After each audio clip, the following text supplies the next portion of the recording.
ஜாதகத்துல என்ன கஷ்டம் இருந்தாலும் கவலைப்படாதீங்க. வருஷத்துல 4 நாட்கள் விஷ்ணுபதி புண்ணிய காலம்னு வரும். அந்த நாள்ல பெருமாள் கோவிலுக்கு போய் வழிபாடு செய்கிற போது, அந்த விஷ்ணுபதி புண்ணிய காலத்துல விஷ்ணுபதி புண்ணிய நேரத்துல போய் அந்த வழிபாடு செய்கிற போது நிச்சயமாக ஒருத்தருடைய தரித்திரம் நீங்கும், வறுமை நீங்கும், செல்வம் பெருகும். இதை செஞ்சு பாருங்க. வருஷத்துக்கு 4 நாட்கள் வரும் இல்லையா? அந்த 4 நாட்கள் என்னென்னு சொல்றேன்.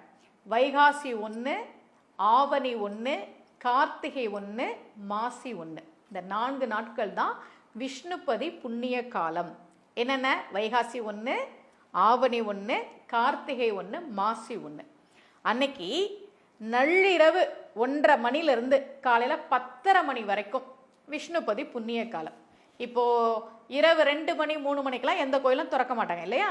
அப்ப நீங்க என்ன பண்ணுங்க, இப்போ வைகாசி 1 அல்லது கார்த்திகை 1 அல்லது மாசி 1, அடுத்த ஆவணி 1 வரப்போகுது. அன்னைக்கு இந்த வழிபாடெல்லாம் நீங்க பண்ணணுன்றதுக்காக இதை நான் உங்களுக்கு சொல்றேன். இப்போ காலையில் 5:30 மணிக்கு கோவில் திறக்கிறாங்க, 6 மணிக்கு கோவில் திறக்கிறாங்கன்னா எந்த நேரத்துக்கு கோவில் திறப்பாங்களோ அந்த நேரத்துக்கு நீங்கள் போங்க. பெருமாள் கோவிலுக்கு தான் போகணும். ஏன்னா இது விஷ்ணுபதி புண்ணிய காலம். பெருமாள் கோவிலுக்கு தான் போகணும். பெருமாள் சங்கு சக்கரதாரியாக இருக்கிற கோவிலுக்கு போகணும்.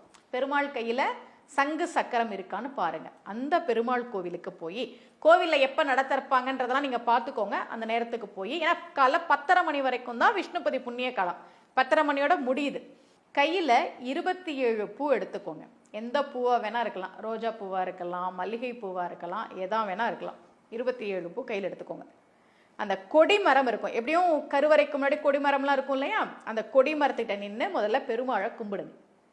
பெருமாளை கும்பிட்டுட்டு அந்த கொடிமரத்தோட சேர்த்து கருவறை பிரகாரத்தை சுற்றி வளம் வாங்க. வளம் வந்த உடனே முதல் சுற்று முடிஞ்சிருச்சு. அப்போ ஒரு பூவை எடுத்து அந்த கொடிமரத்துக்கிட்ட வச்சிடுங்க. அடுத்து 2வது சுற்று, அடுத்து 3வது சுற்று. ஒவ்வொரு சுற்று முடியும் போதும் கையில் இருக்க பூவை எடுத்து வைங்க. அது ஏன் பூ வச்சுக்க சொன்னாங்கன்னா, பெரியவர்கள் எத்தனை சுற்றணும்னு நமக்கே மறந்துடும். அதனால தான் குழப்பமே வேணாம், கையில் 27 பூவை வச்சுக்கோ. ஒவ்வொரு சுத்து முடியும் போதும் கொடிமரத்துக்கிட்ட ஒரு பூவை வை. அப்போ 27 சுற்றி முடிச்சுட்டா கையில் பூ இருக்காதுன்றதுக்காக தான் 27 பூவை வச்சுட்டு சுத்த சொன்னாங்க. அப்படியே சுற்றி வளம் வரணும் 27 முறை.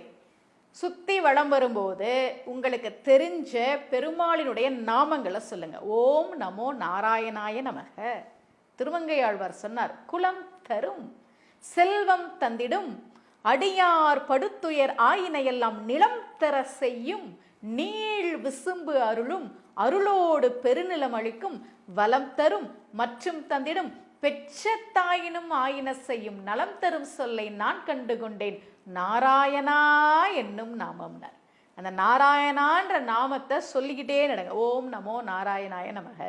கோவிந்தா, மாதவா, உங்களுக்கு என்ன நாமம் தெரியுமோ அதை சொல்லிக்கிட்டே 27 முறை வலம் வந்த பிறகு கோவிலில் நடக்கிற அந்த பூஜை முறைகளை பாருங்க. பேர் நட்சத்திரம் சொல்லி அர்ச்சனை பண்ணுங்க. வீட்டுக்கு வரும்போது ஒரு பாக்கெட் கல் உப்பு மஞ்சள் தூள் வாங்கிட்டு வாங்க. கொஞ்சம் வசதி இருக்கிறவங்க தங்கம் கூட வாங்கலாம். தங்க காயின் ஏதாவது வாங்க முடியும்னா வாங்குங்க. அந்த அளவுக்கு வசதி இல்லைன்னா பெருமாள் கோவிலில் போய் 27 சுற்றி வழிபாடு செய்த பிறகு வீட்டுக்கு வரும்போது ஒரு பாக்கெட் கல் உப்பு மஞ்சள் தூள் வாங்கிட்டு வந்து பூஜை ரூம்ல வைங்க. வருஷத்துக்கு 4 நாட்கள் விஷ்ணுபதி புண்ணிய காலம் வரும் இல்லையா?